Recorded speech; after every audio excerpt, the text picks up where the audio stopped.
अक्षय चक्र यूट्यूब पक्षर आपण समस्त को स्वागत। आज कार्यक्रम सारस्वत सृष्टि और स्रष्टा यही क्रम आज आपण शुणु सारस्वत स्रष्टा सुकांती राउत झड़ पर दृश्य प्रकाशित पुस्तकर एक गल्प पाप।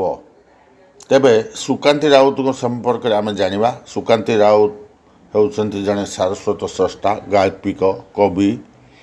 से तांकर गल्पगुड़िक द्वंद्वर नाटकीय प्रतिफलन रही थाए। झड़पर दृश्य संकलन रे यही पाप और प्रतारणार कहानी पीढ़ी भितर स्वप्न और संभावनार बीज से बपन करिसेंती। ओडिया कथा साम्राज्यर परिचित सुकांतिक गल्प कारीगरी रे नैपुण्य बेस बारी होई पड़े। पूर्वर तांकर प्रकाशित गल्प संकलन बदली जाउथुवा संपर्कर रंग, नीलहरा पक्षी, कविता संकलन सबकिछि हजिगला परे ओ उपन्यास अफसोस भई पुस्तक पाठक आदर लाभ करिछि।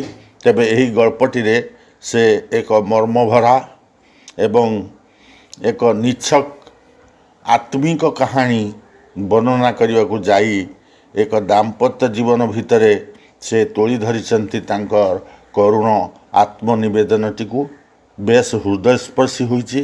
या सुनिले आपण माने जानि परिबे गायत्रिक सुकांती राउतंग सृष्टि किभଳି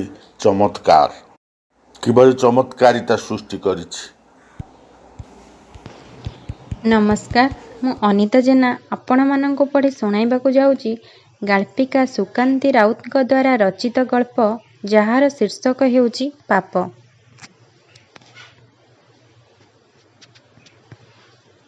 पाप टिके दम नहीं अरविंद कहिला, राजनीति रे एसबु करिबाकू पड़े, किंतु मुह बुलाई नहीं अपराजितार आखिरे आखि मिसेई पारिलानी। अपराजिता को लागुतिला से स्वप्न देखुची।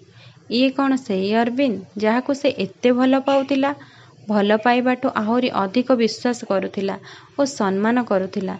जाति, धर्म, वर्ण, चाकिरी किछि भी देखि नथिला, केवल विश्वास ही करिथिला। अरविंद, तमे मो आखि को देखि पारुच कि एमिति तम छवि मो आखिरे भासुची। एते भल पाइबाकू पर करी केमिति पर झियो सहित राति कटाई मिछर आश्रय नेउच। काली जेतबेले तुम देह खराब हेब, किए तुमर भरोसा हेब? किए तुमर सेवा जत्न करिब? किए पाखरे बसी पादरे तेल लगाई देब? टिके वर्षारे ओदा हेले किए ढाली देब दरद? किए पोछि देब पणत कानिरे तुम ओदा मुहंकू? तमे जानि नाह जीवन पाई स्त्री केते जरूरी। मु तमठारू किछि चाहि नथिली, खाली चाहिथिली टिके भल पाइबा। सत कहूची अरविंद, तमर से झियो सहित पाप संपर्क को मु सही पारु नथिली। तम सेथिपाई तमको टिके गाली देली, सेथिपाई मते बहुत कष्ट देई सारिलनी।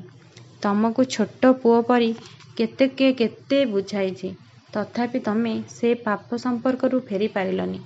हाँ अरविंद, भल पाइबारे सबुठारु दुख कौन जानिछ? बापांक पसंदर सबुठारु योग्य पुरुष को बाहा न होई निज इच्छारे बाहा हेबा।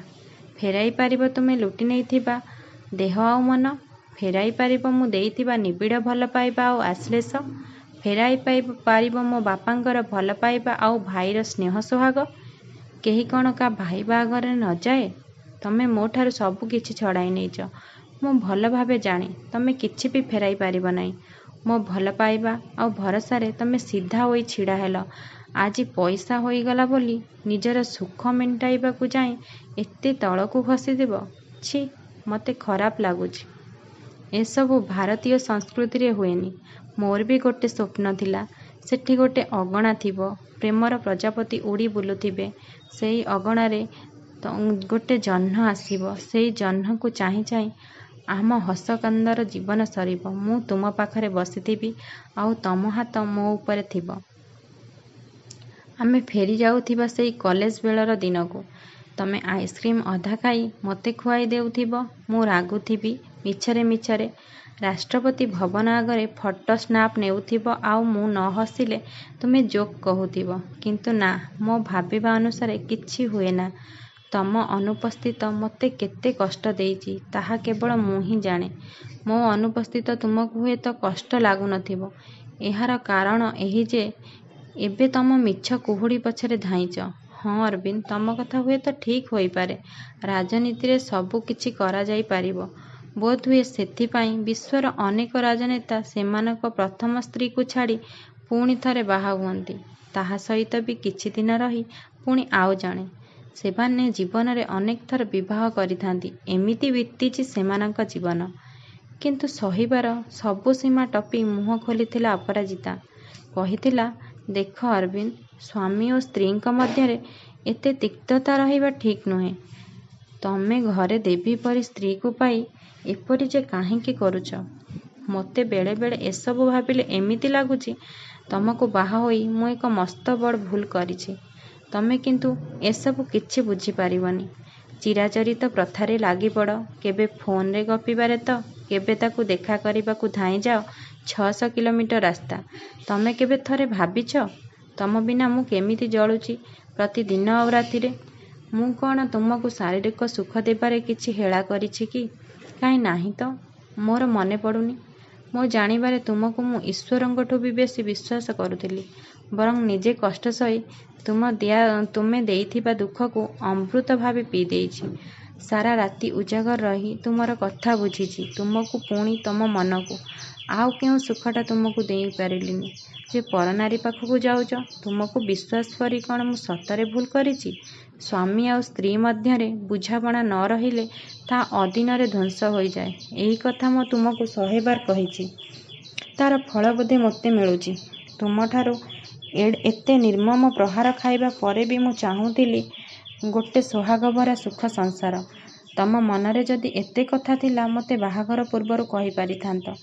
ଆଉ ଉଭୟ ପରିବାର ବେଶ୍ ଜଣାଶୁଣା ଦୀର୍ଘ ବର୍ଷରୁ।